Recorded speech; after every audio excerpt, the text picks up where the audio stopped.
En el amanecer dorado del siglo VI a.C., cuando las pirámides proyectaban sus sombras eternas sobre el valle del Nilo, algo se descomponía bajo la magnificencia del imperio egipcio.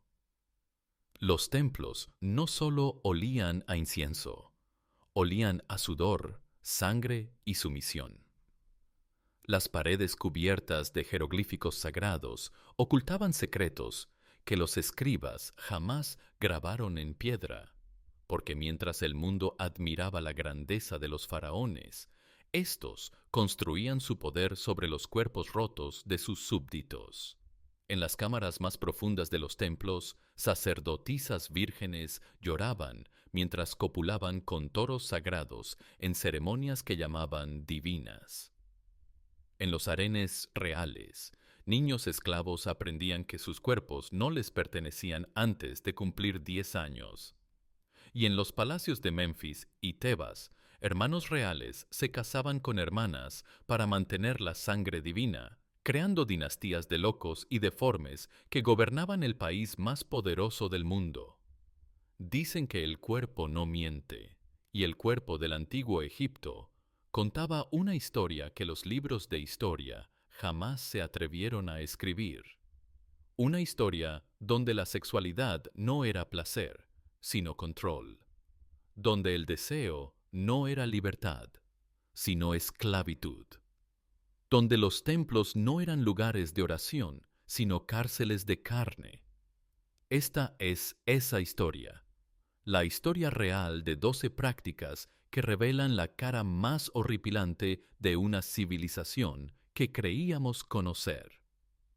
Para entender cómo una cultura que dio al mundo las pirámides, la medicina y la escritura jeroglífica pudo hundirse en tales abismos de crueldad, hay que volver al principio, al momento en que los primeros faraones comprendieron que no bastaba con dominar territorios, había que dominar almas, y que no había manera más eficaz de quebrar el alma que poseer el cuerpo. El antiguo Egipto del siglo VI a.C. era una máquina perfecta de control social. Tras más de 2 milenios de civilización faraónica, los métodos de dominación se habían refinado hasta convertirse en un arte siniestro. No era suficiente que los súbditos obedecieran. Tenían que entregarse por completo, cuerpo y alma, a la voluntad divina del faraón.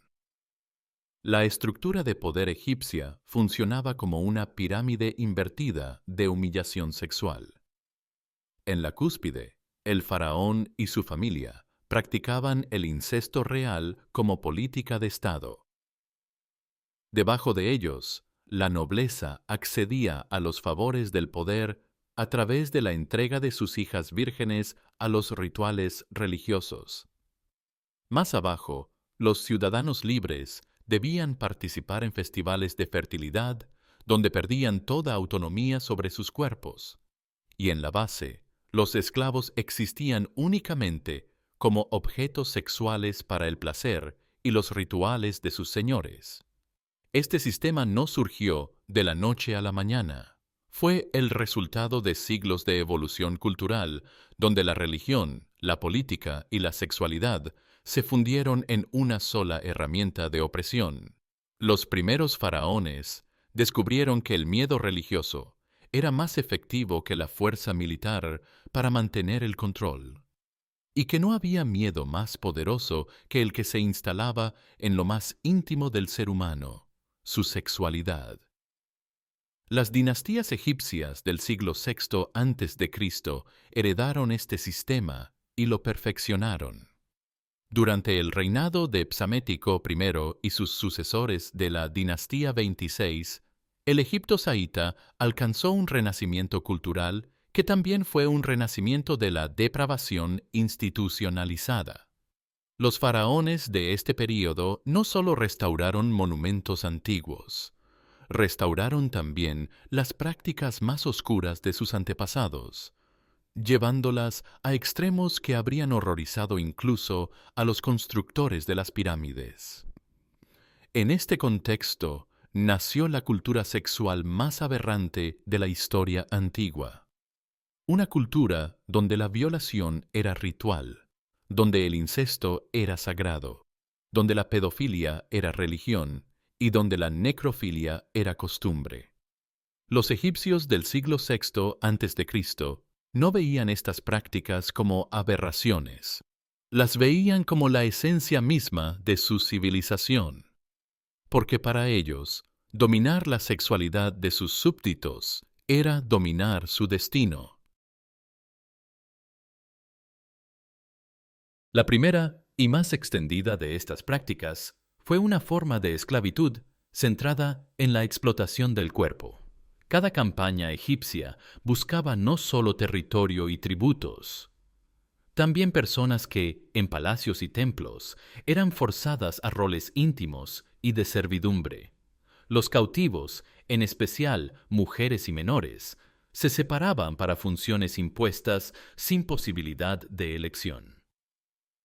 Papiros administrativos del período saíta asignan valores económicos específicos a estas personas, comparables a reses, viviendas o lotes.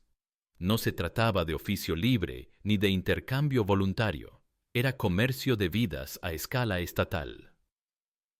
La segunda práctica, la endogamia dinástica, alcanzó en ese tiempo un grado inusual de sistematización.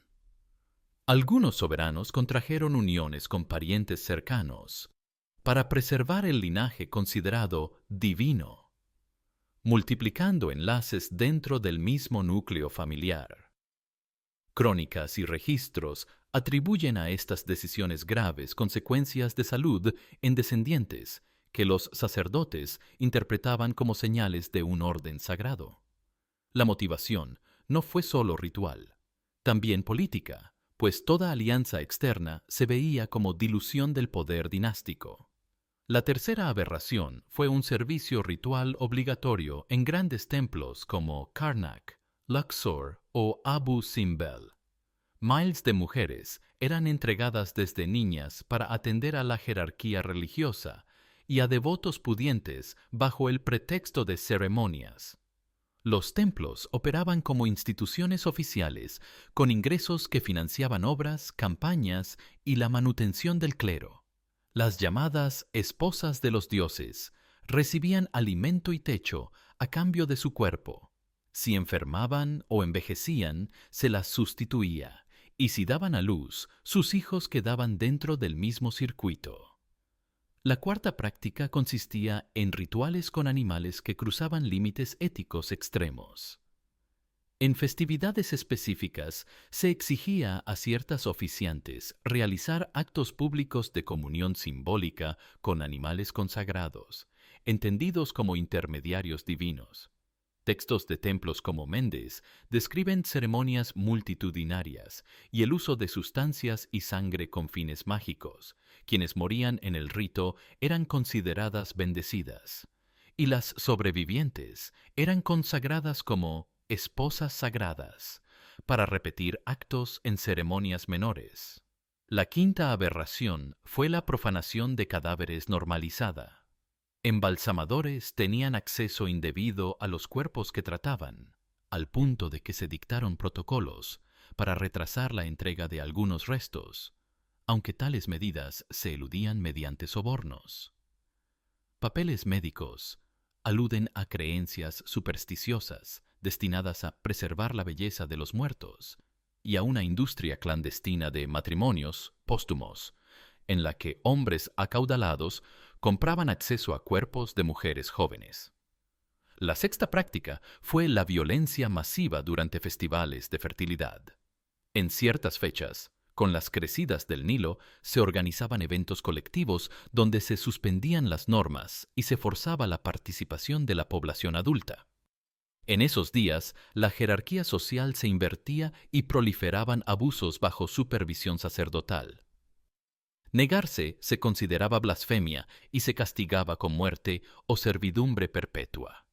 La séptima aberración fue el maltrato infantil institucionalizado.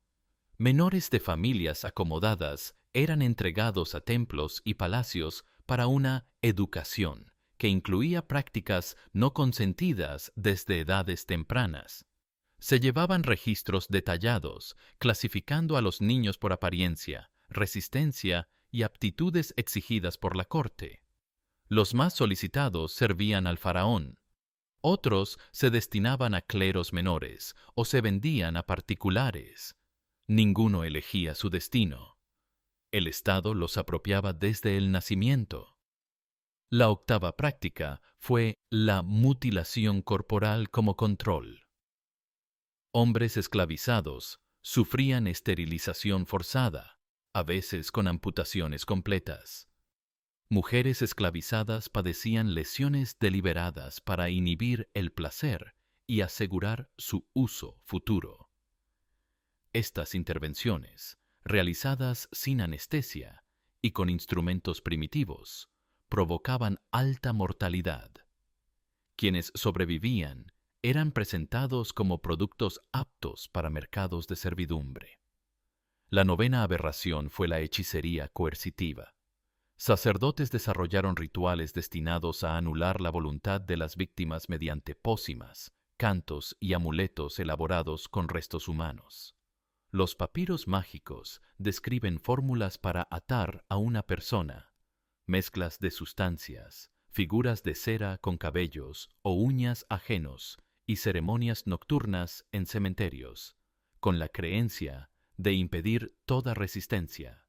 La décima práctica fueron sacrificios de jóvenes como ofrenda en momentos críticos, eclipses o desastres. Antes del asesinato, se ejecutaban agresiones públicas por grupos de oficiantes, presentadas como rito expiatorio. Estas ceremonias establecieron jerarquías precisas. El sumo sacerdote iniciaba, seguían rangos inferiores y, por último, devotos que pagaban por participar. La violencia se convirtió en protocolo. La 11ª aberración fue la servidumbre hereditaria centrada en la explotación del cuerpo.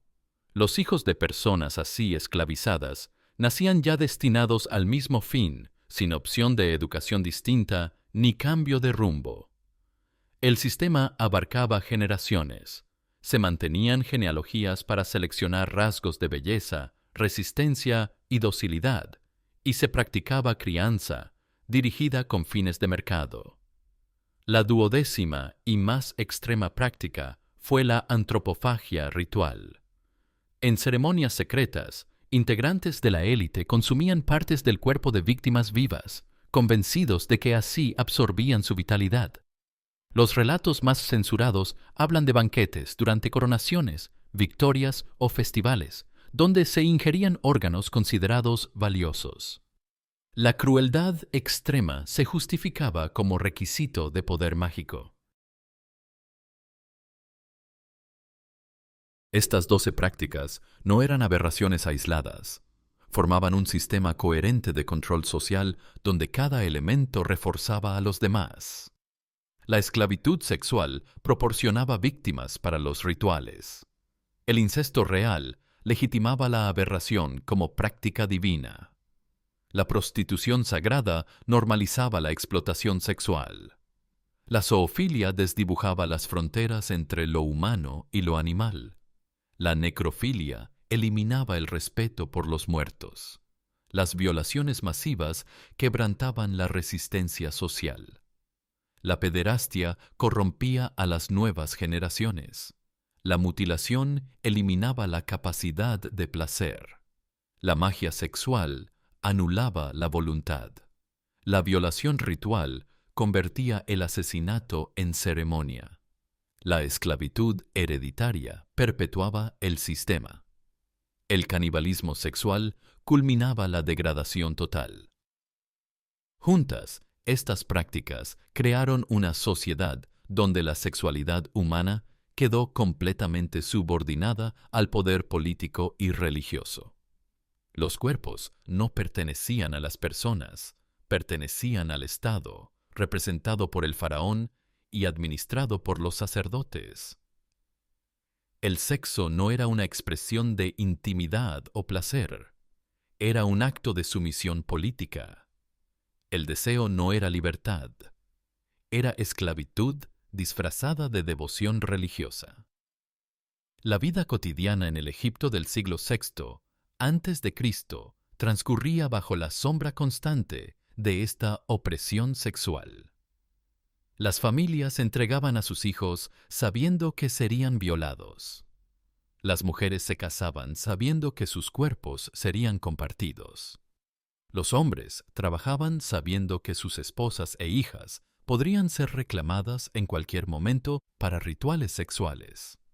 Nadie protestaba porque el sistema se había normalizado durante siglos. Lo aberrante se había vuelto cotidiano. Lo criminal se había vuelto sagrado. Los testimonios de la época, cuando existen, muestran una población psicológicamente devastada por generaciones de trauma sexual. Los suicidios eran frecuentes. Las enfermedades mentales se dispararon. La natalidad descendió drásticamente porque las parejas se negaban a traer hijos a un mundo donde serían inevitablemente violados. Pero el sistema continuaba porque beneficiaba a quienes tenían el poder de cambiarlo. Esta civilización del horror sexual contenía las semillas de su propia destrucción. Las dinastías endogámicas producían herederos cada vez más débiles e incapaces de gobernar efectivamente.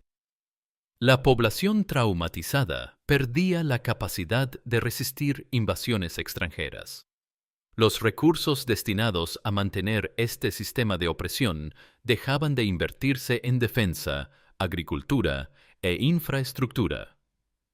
Cuando los persas invadieron Egipto en 525 a.C., encontraron un imperio podrido desde adentro. Los soldados egipcios lucharon sin convicción porque defendían un sistema que los había torturado. La población civil colaboró con los invasores porque cualquier cambio parecía preferible al status quo. Los sacerdotes traicionaron a sus propios faraones porque sabían que su sistema de privilegios sexuales era insostenible. La conquista persa puso fin oficialmente a muchas de estas prácticas, aunque algunas persistieron en formas modificadas durante siglos. Pero el daño ya estaba hecho. El Egipto que emergió de este período ya no era la gran civilización que había construido las pirámides. Era una sombra rota de su antigua grandeza, marcada para siempre por los crímenes de sus gobernantes. Los nuevos conquistadores destruyeron sistemáticamente los archivos que documentaban estas prácticas. Quemaron papiros, destruyeron inscripciones, borraron murales. Querían que el mundo olvidara lo que había sucedido en Egipto durante siglos, y lo lograron. Durante más de 2 milenios, estas atrocidades permanecieron ocultas bajo capas de propaganda y mitología romántica.